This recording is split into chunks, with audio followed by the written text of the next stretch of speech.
ASMR History channel, where we explore the rich tapestry of our past with a soothing touch. I'm Sophie, your guide through time.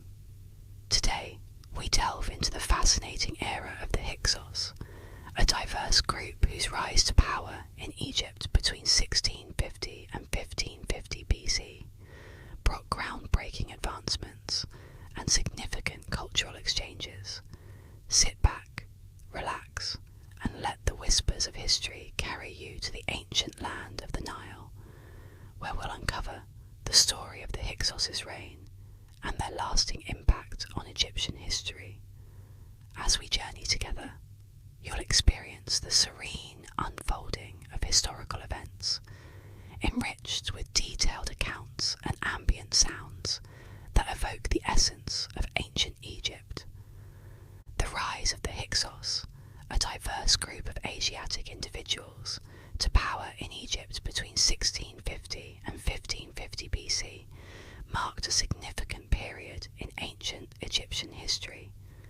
The Hyksos, who established the 15th dynasty in the eastern Nile Delta, introduced groundbreaking advancements in technology such as the horse-drawn chariot and the composite bow. These innovations not only revolutionized Egyptian warfare, but also influenced various aspects of daily life. Their era, known as the Hyksos invasion, took place during the Second Intermediate Period, with the Hyksos ruling over northern Egypt from their capital city, Avaris. This period was characterized by a blend of Hyksos and Egyptian traditions, showcasing a unique cultural exchange that left an indelible mark on the region's history. The integration of Hyksos practices and the adaptation of Egyptian customs created a dynamic and transformative era. Alongside their military achievements, the Hyksos also brought innovative tools and agricultural techniques to Egypt during their rule. Their contributions to farming included the introduction of new crop varieties and improved irrigation methods, which enhanced agricultural productivity and sustainability. However, their reign came to an end when Ahmose I of the 18th dynasty launched a successful campaign against them, driving them out of Egypt and ushering in the New Kingdom era. Ahmose's victory not only marked the end of Hyksos rule, but also the beginning of a period of renewed Egyptian power and cultural renaissance. The interactions between Semitic groups and Egyptians can be traced back to the earliest days of Egyptian civilization, with evidence of both conflicts and trade found in artifacts and tomb paintings. These interactions, while often marked by tension, also facilitated significant cultural and technological exchanges that shaped the course of Egyptian history. Historical depictions illustrate the pharaoh engaging in battles with opponents from Western Asia, emphasizing the military prowess and territorial ambitions of ancient Egypt. Artwork from the 12th dynasty, on the other hand, showcases more peaceful encounters, with Asiatic visitors bearing gifts for the pharaoh. These depictions highlight the complex and multifaceted nature of Egypt's interactions with its neighbours. The Hyksos played a pivotal role in these exchanges, becoming one of the earliest documented groups involved in such interactions and leaving a lasting impact on Egyptian history. Their presence and influence marked a significant period of cultural and technological exchange, as well as conflict and integration. The military campaigns of Senusret III provide further insights into Egypt's assertive engagements with neighbouring regions, shedding light on the complex relationships between Egypt and its surrounding territories during this period. Senusret III's triumphant military campaign, in which he marched northwards to defeat the Asiatic forces, has been chronicled by neighbouring Saint Asiatics. The conquest of the foreign land Siam, now identified as Shem, and the subjugation of the entourage linked to ancient Syria are highlighted in their accounts. These military victories not only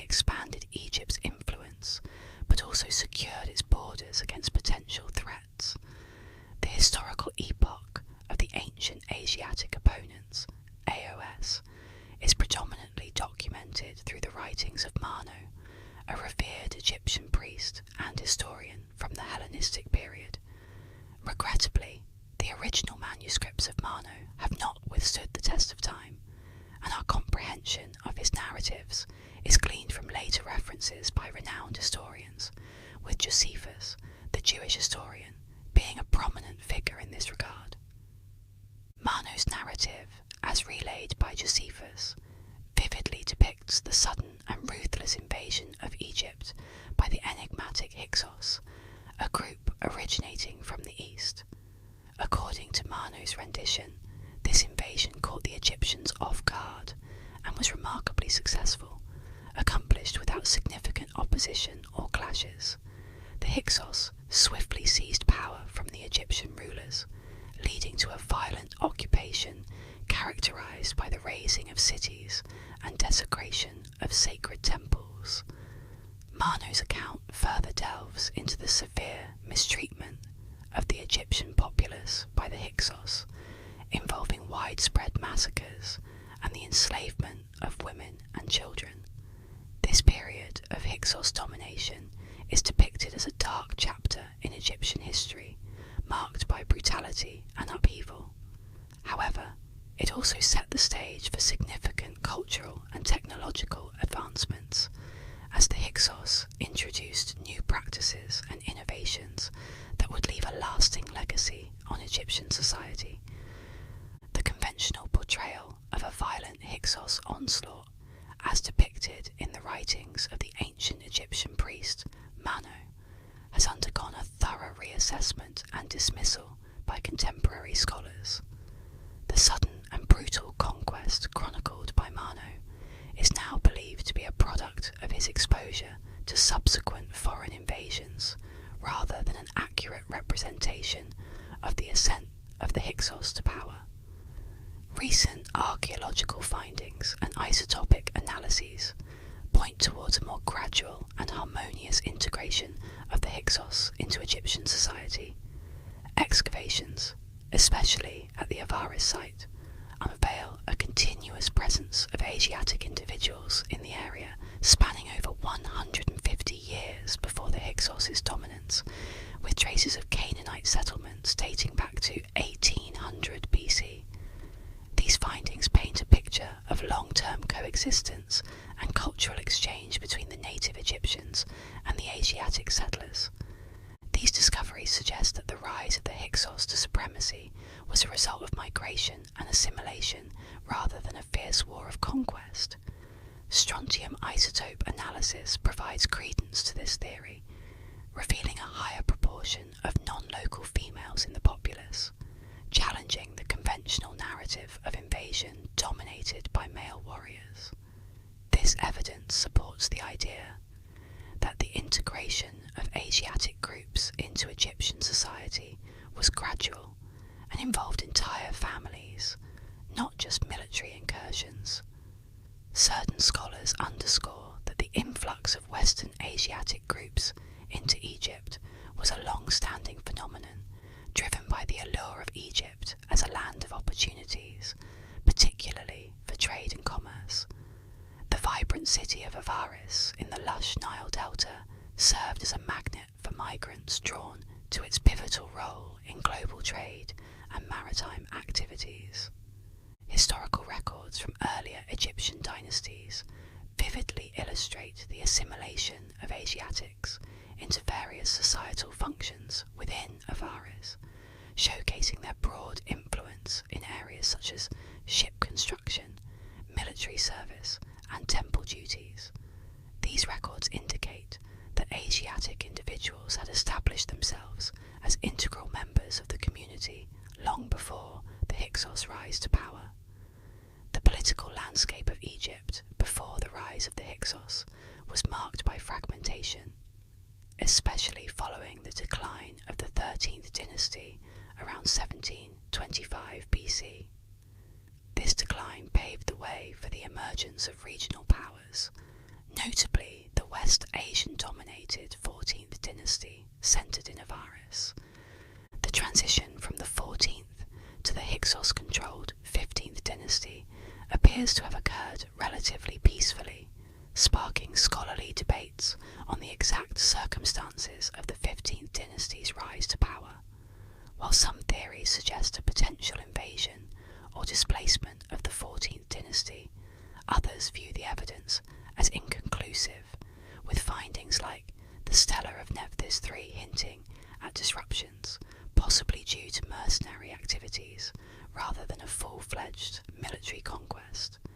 These debates highlight the complexities of ancient Egyptian political dynamics and suggest that the Hyksos' rise was likely facilitated by a combination of migration, assimilation, and strategic alliances rather than outright warfare.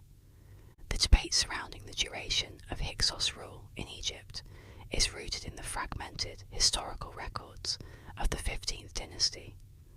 While the Turin king list indicates a reign of 6 Hyksos kings spanning 108 years, recent research suggests longer durations, proposing a potential governance of 149 to 180 years by the Hyksos. These extended timelines imply a more prolonged Hyksos presence during the second intermediate period, potentially overlapping with native Egyptian dynasties, such as the 16th and 17th dynasties. The extended duration of Hyksos rule would have significant implications for understanding the extent of their influence and integration within Egyptian society. Geopolitically, the authority of the Hyksos was primarily concentrated in the eastern Nile Delta, with their capital Avaris strategically positioned at the convergence of the Pelusiac branch of the Nile. This location not only provided a strategic advantage for controlling trade routes, but also facilitated cultural and economic exchanges. Despite conjectures that Memphis may have served as a significant administrative centre during Hyksos rule, tangible evidence of their activities in Memphis remains scant. The lack of substantial archaeological findings in Memphis suggests that, while the city may have held some administrative importance, it was not the primary seat of Hyksos power. Instead, archaeological findings point to a notable Levantine population presence across the Delta region, with sites like Tel Faraja, Tel Almud, and El Katan reflecting Levantine influence.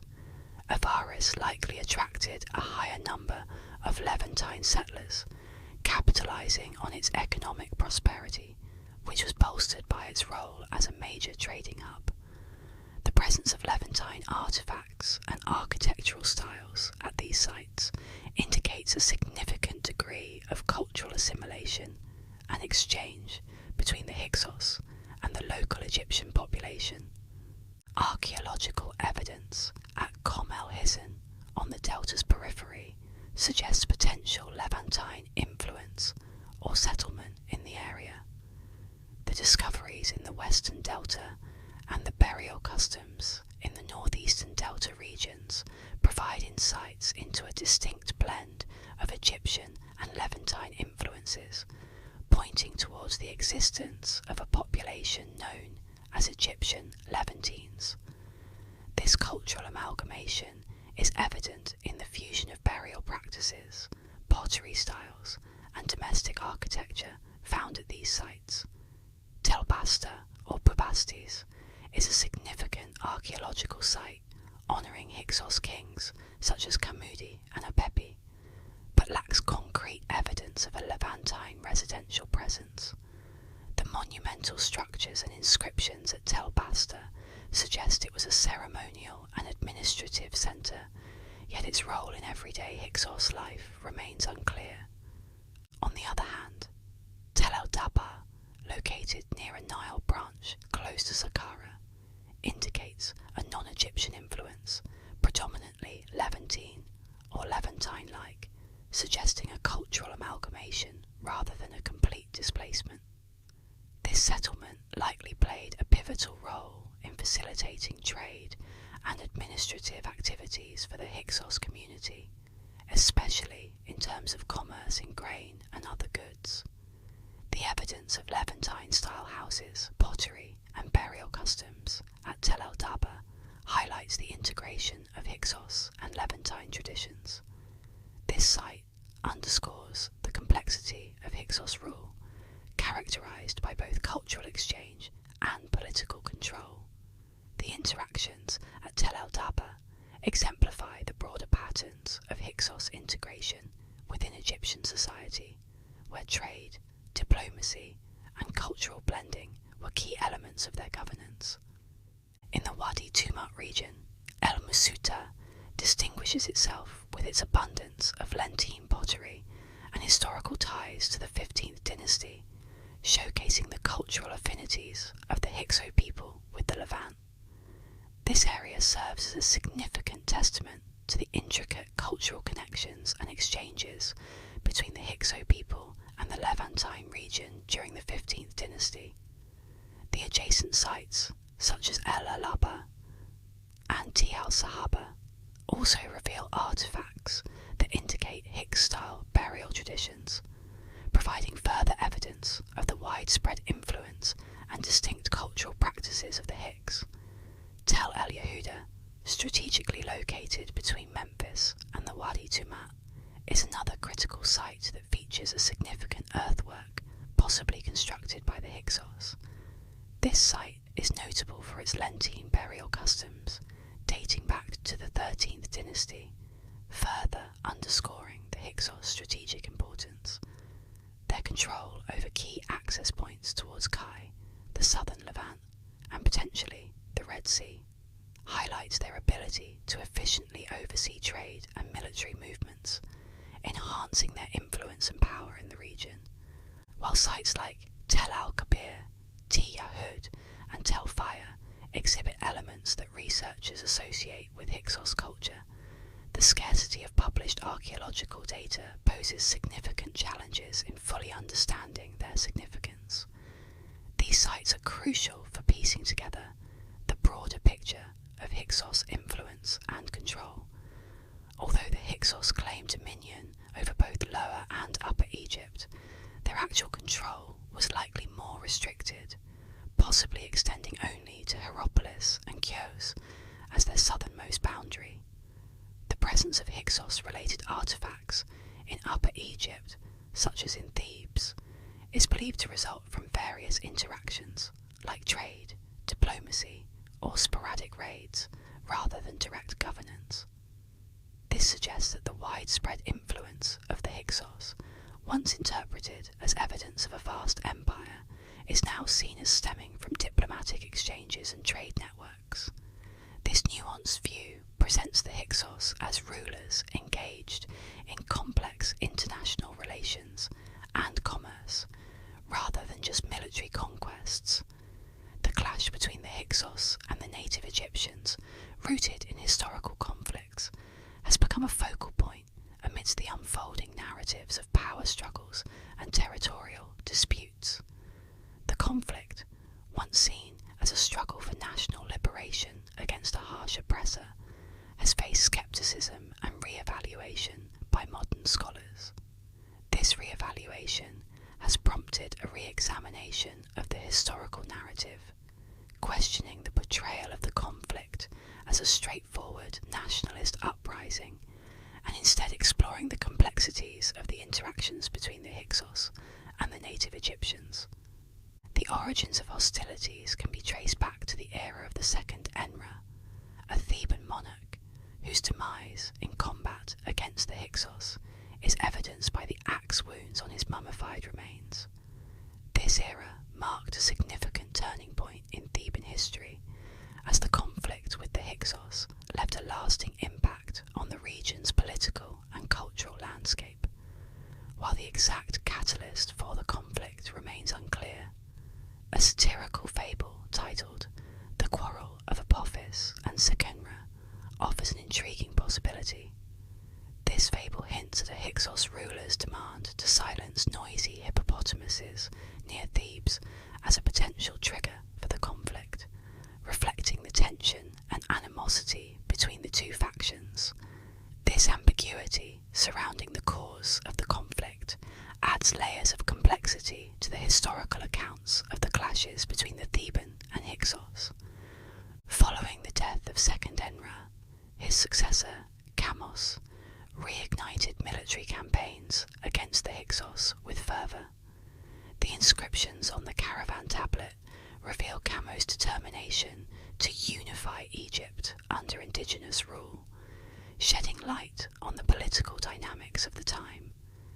These dynamics included interactions with foreign rulers, alliances, and rivalries that shaped the course of the conflict. The desperation and ambition of Chamos, as depicted in the inscriptions, offer a glimpse into the intricate power, struggles, and aspirations of the era. These details further complicate the historical narrative of the conflict, highlighting the multifaceted nature of the struggle for dominance in the region. The historical confrontation between the Thebans and the Hyksos presents a rich tapestry of perspectives and interpretations. The satirical tale of Apophis and Sekenra injects a sense of humour and political commentary into the origins of the conflict, adding depth to the historical understanding of the events. This fable, with its blend of humour and allegory, provides a unique lens through which to view the motivations and actions of the Hyksos and Theban rulers. As scholars continue to delve into the complexities of the historical backdrop and motivations behind the clashes, new insights and perspectives emerge, enriching our understanding of this ancient conflict.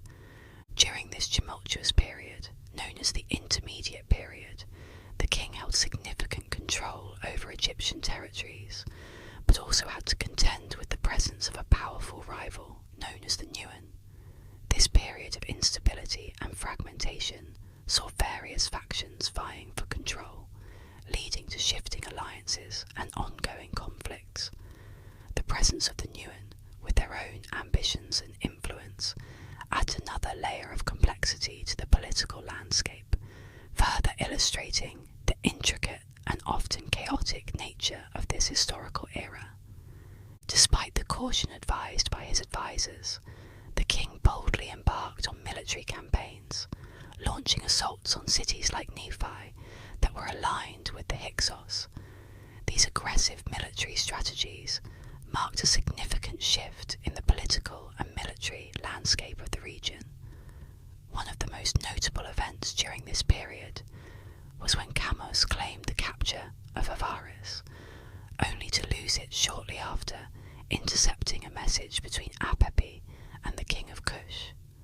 This incident underscores the volatile nature of the conflict and the complex alliances that characterized the era. The reign of King K, which began around 1540 BC, continued to witness ongoing conflicts under the leadership of Aphos Chamos, who likely conquered key cities such as Memphis, Taru, and Heliopolis. These conquests played a crucial role in shaping the power dynamics of ancient Egypt, reflecting the determination of the Theban rulers to reclaim and unify their territory.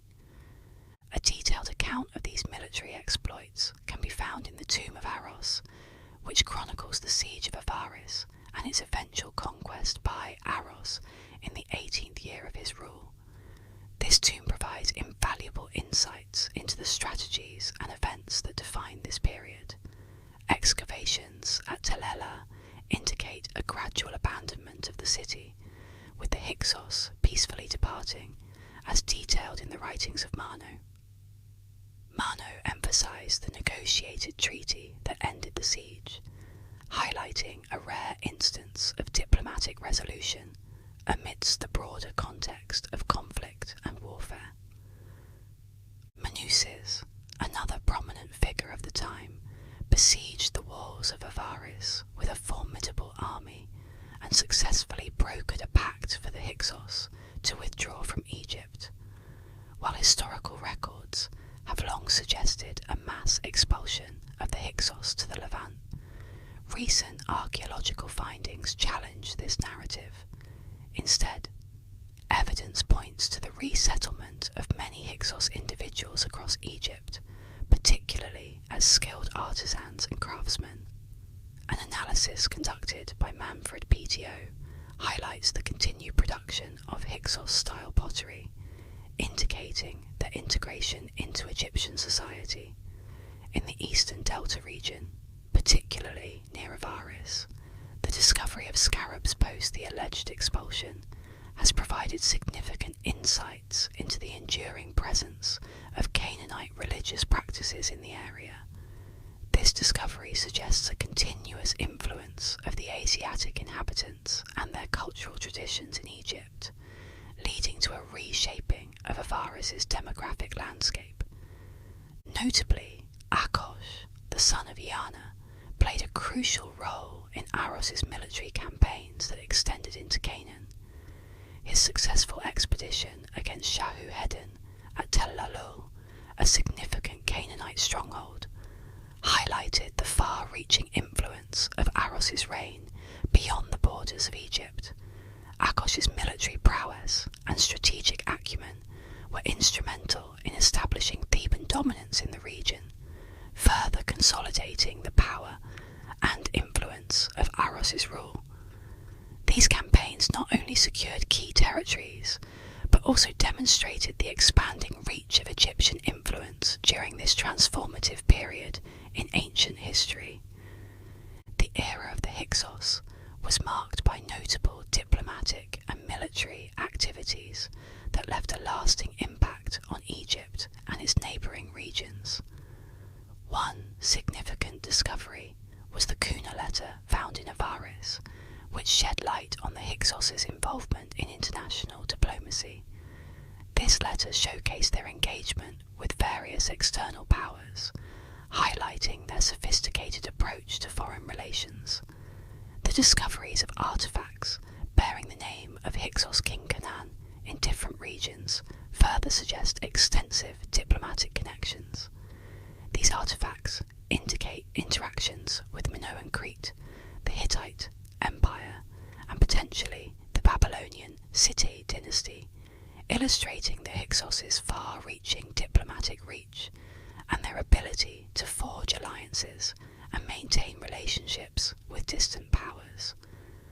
Prior to the violent conflicts witnessed during the reigns of Second Enra and his successors, there were indications of cooperative relationships between the Hyksos and the Theban 17th dynasty. These cooperative relationships possibly involved matrimonial alliances, which were common strategies for securing political and military alliances in the ancient world. Correspondences, such as the intercepted missive between Hyksos king Apepi and the Nubian monarch, hinted at a formal alliance against Thebes. This intercepted message showcases the complex web of diplomatic interactions in the region, where alliances and enmities were fluid and often shifted based on the political climate. Archaeological findings, including seals from Avaris found in Kerma, further suggest ongoing interactions and possible military collaborations between the Hyksos and Nubia, pointing to a nuanced relationship between these powers that involved both diplomatic and military elements. The strategic positioning of the Hyksos to the north and the Nubians to the south pose a significant threat to Thebes during this period. The Hyksos, through their successful sieges and military campaigns, demonstrated their military strength and made considerable advancements in Canaan. These advancements showcased their dominance in the region and their ability to exert control over key territories. The reign of the Hyksos brought a period of relative peace compared to the later turbulent conflicts witnessed under Second Enra and his successors. This period of Hyksos rule highlights the shifting dynamics and power struggles in ancient Egypt and its surrounding territories, where the balance of power was constantly in flux, influenced by both diplomatic maneuvers and military confrontations. Both Kamos and Arosna, revered pharaohs of ancient Egypt, faced significant threats from Nubian forces, which were possibly in partnership with the enigmatic Hyksos. Aros' military campaigns are particularly remembered for his decisive victories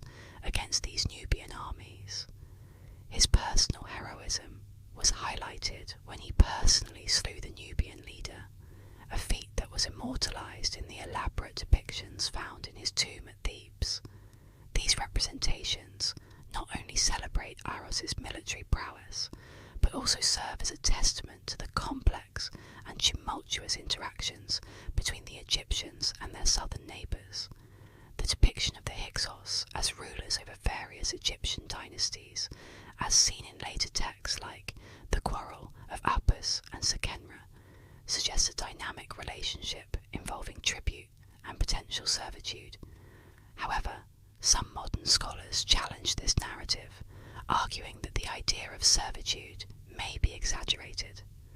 They posit that relations between the Hyksos and Egyptians likely involved diplomacy and strategic alliances rather than outright domination, reflecting a more nuanced understanding of the political landscape during the Second Intermediate Period. Despite their significant influence during this era, the Hyksos rulers left little original artwork in Egyptian courts.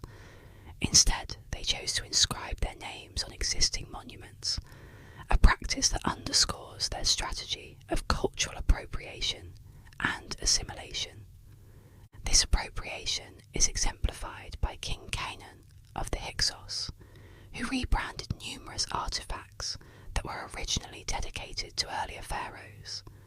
Subsequent Hyksos rulers continued this practice by reinscribing monuments like the Hyksos Sphinxes and the Tanite Sphinxes, which were originally dedicated to Pharaoh Amenemhat III of the 12th dynasty. This act of reinscription served not only to legitimize their rule, but also to link their reign with the esteemed traditions of Egypt's past, thereby reinforcing their authority. A notable architectural discovery in Avaris revealed a magnificent palace constructed in the distinctive Hyksos style, largely attributed to King Khayan. This palace showcased a departure from traditional Egyptian architectural norms, favouring designs influenced by Hyksos heritage.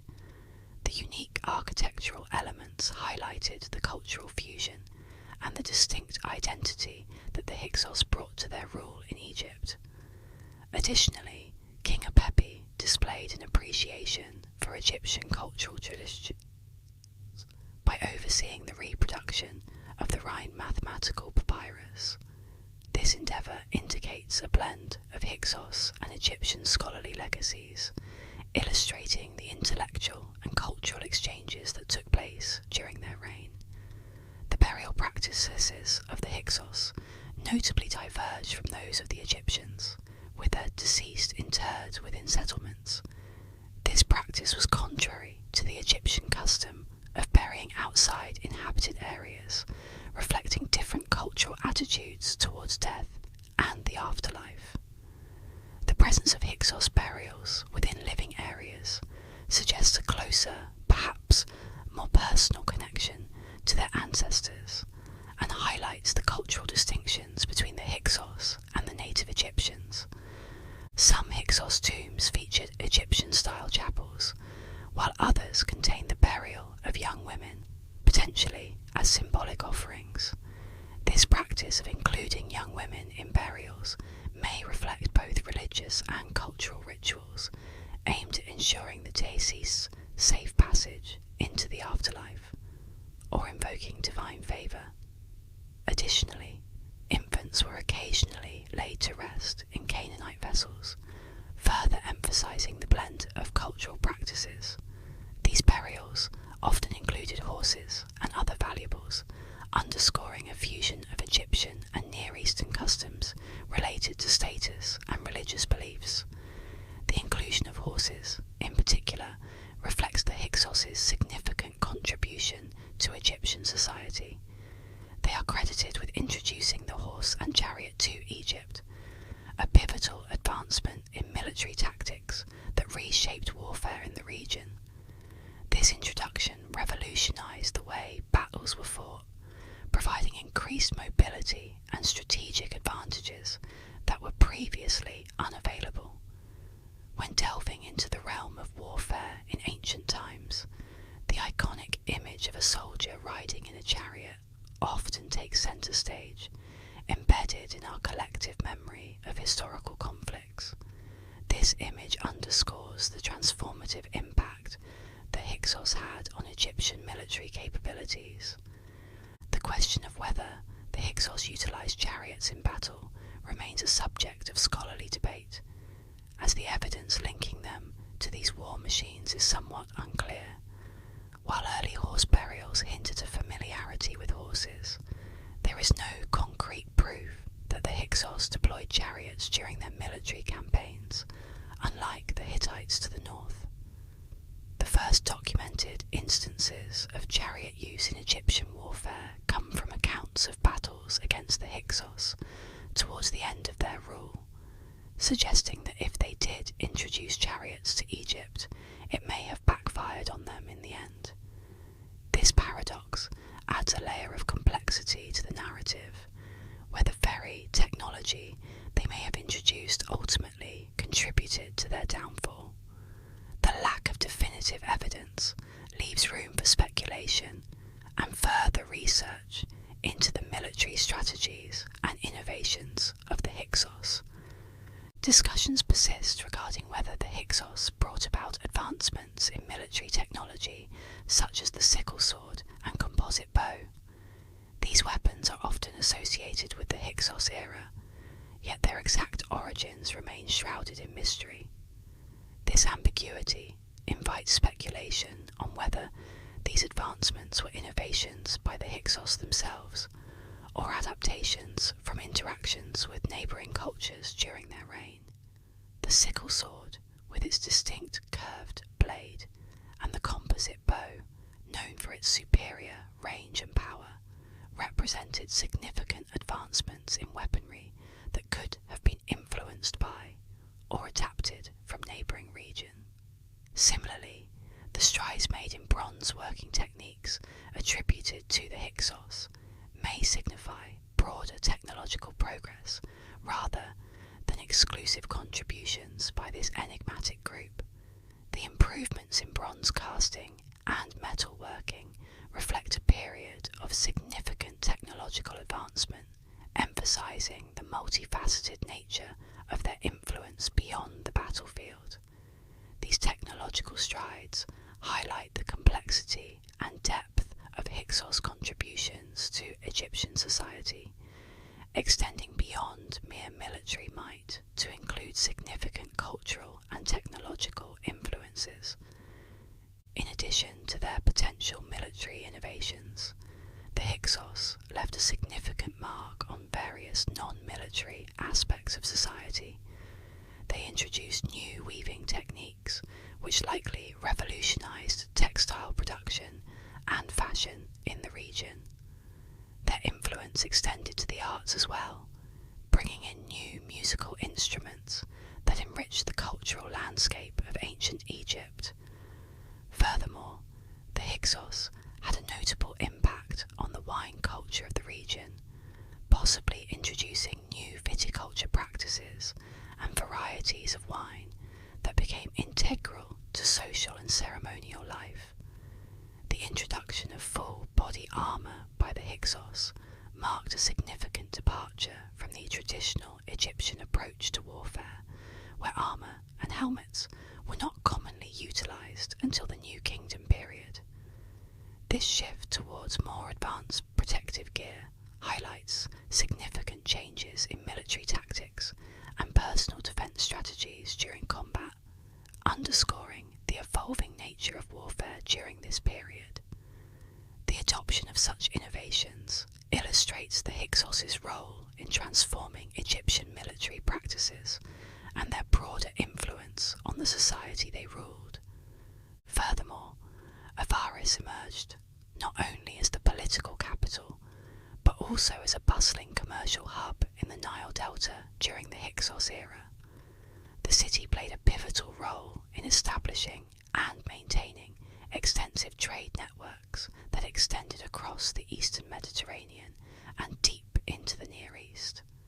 The Hyksos fostered strong trade relations, particularly with regions like Canaan and Cyprus, indicating possible origins and close cultural ties with Canaanite territories. Trade with Canaan involved substantial imports of Canaanite goods thriving economy and deep-seated connections. These trade relations facilitated the exchange of goods, ideas, and cultural practices, enriching the lives of those in Avaris and beyond. The Hyksos' interactions with Cyprus towards the later stages of their rule also held significant importance, showcasing their influence on regional trade dynamics and their ability to integrate into broader economic systems. During the fascinating Hyksos era, a captivating fusion of cultures unfolded between the Hyksos and the indigenous Egyptians, shaping the architectural landscape of the region. Temples erected in Avaris stood as magnificent examples of this cultural blend, seamlessly integrating elements from both Egyptian and Lentine architectural styles. This harmonious coalescence was not limited to architectural forms. It extended to religious practices as well. The simultaneous reverence for the Canaanite storm, deity Baal, and the Egyptian god Set exemplified the syncretism that defined Hyksos religious beliefs. The strategic inclusion of Set in their worship was perhaps a deliberate move by the Hyksos to legitimize their power by aligning their deity with a well-established Egyptian god. This alignment showcased their political acumen and understanding of the importance of religious legitimacy in maintaining their rule. The integration of these deities reflects the Hyksos' ability to blend their own traditions with those of the Egyptians, creating a unique cultural and religious identity that contributed to their enduring legacy in the history of ancient Egypt.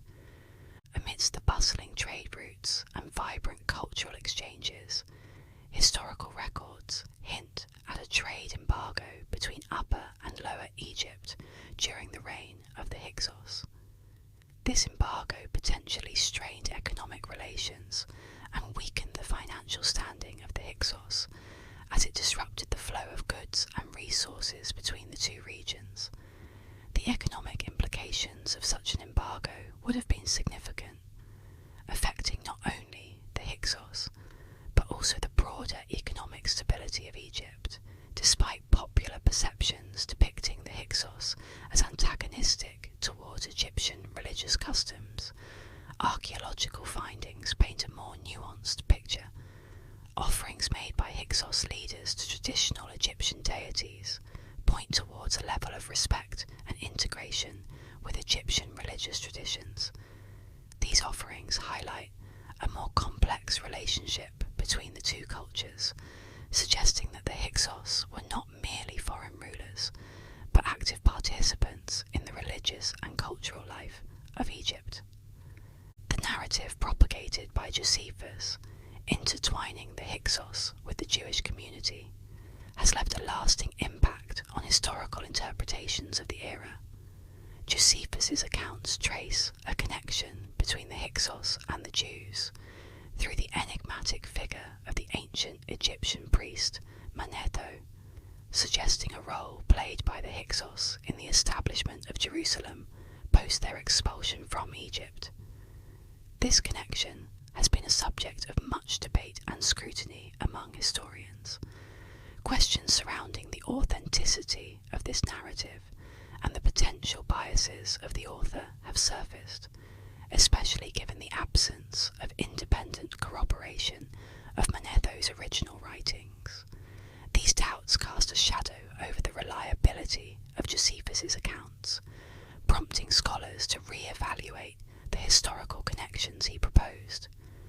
Josephus's strategic retelling of Manetho's story may have been an attempt to counter negative portrayals of the Jewish people from Greek and Egyptian sources by weaving the Hyksos tale into Jewish history. By linking the Hyksos with the Jews, Josephus aimed to highlight the historical significance and resilience of the Jewish population, presenting them in a more favourable light during a time when they were often marginalised in historical accounts. While Josephus does not explicitly equate the Hyksos with the Jews or Hebrews, his narrative serves to uphold dignity and importance of the Jewish people, providing them with a storied past intertwined with significant historical events. This approach by Josephus reflects a broader effort to challenge prevailing prejudices and to assert the contributions and significance of the Jewish community in ancient history. The narrative becomes increasingly intricate as a priest, believed by Josephus to be Moses, emerges in the story. According to Josephus, this priest aligns himself with a group of lepers in Avaris, and together they seize control of Egypt, ruling oppressively for 13 years before eventually being overthrown.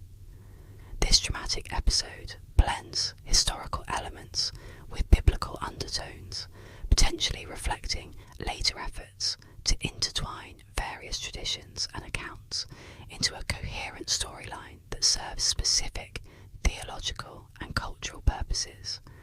The account suggests that after their expulsion, another figure named Osarseph, later adopting the name Moses, leads this group. This fusion of the Exodus narrative with elements of Egyptian history exemplifies the complex interplay between myth, history, and theology, revealing how ancient stories were adapted to fit evolving cultural and religious frameworks. These stories, though laden with uncertainties and potential biases, provide valuable insights into how ancient civilizations perceived and recorded their histories, as well as how they sought to understand their place in the broader human narrative. Despite the uncertainties surrounding this tale, the saga of the Second Intermediate Period and Egypt under the Hyksos regime remains a captivating one, offering a glimpse into a tumultuous period in Egyptian history. The complexities of this era provide endless avenues for exploration and analysis, inviting further investigation into the intricacies of ancient Egypt and its rulers. The history of Egypt during this time is a rich tapestry filled with intrigue, power struggles, and cultural exchanges, ensuring that there is always more to discover and uncover. The story of the Hyksos and the events surrounding them are just a small part of the larger narrative of Egypt's past, leaving room for endless study and interpretation. As researchers delve deeper into archaeological findings and historical texts, new perspectives and understandings continue to emerge, enriching our comprehension of this dynamic period. Thank you for joining me on this journey through the Hyksos era here at the ASMR History Channel. I hope you found this exploration as intriguing and relaxing as I did. The rise and influence of the Hyksos, marked by innovation and cultural blending, offer a unique glimpse into a pivotal period of ancient Egyptian history. Their story is one of adaptation, resilience, and cultural synthesis, demonstrating the complex layers of historical development. If you enjoyed this video, please like, subscribe, and hit the bell icon for more immersive ASMR history content. Your support helps us continue to bring you relaxing and informative explorations of the past. Share your thoughts and any topics you'd like to explore in the comments below. Until next time, let the whispers of history continue to soothe your soul, and remember that the past is always with us, gently guiding us through the present and into the future.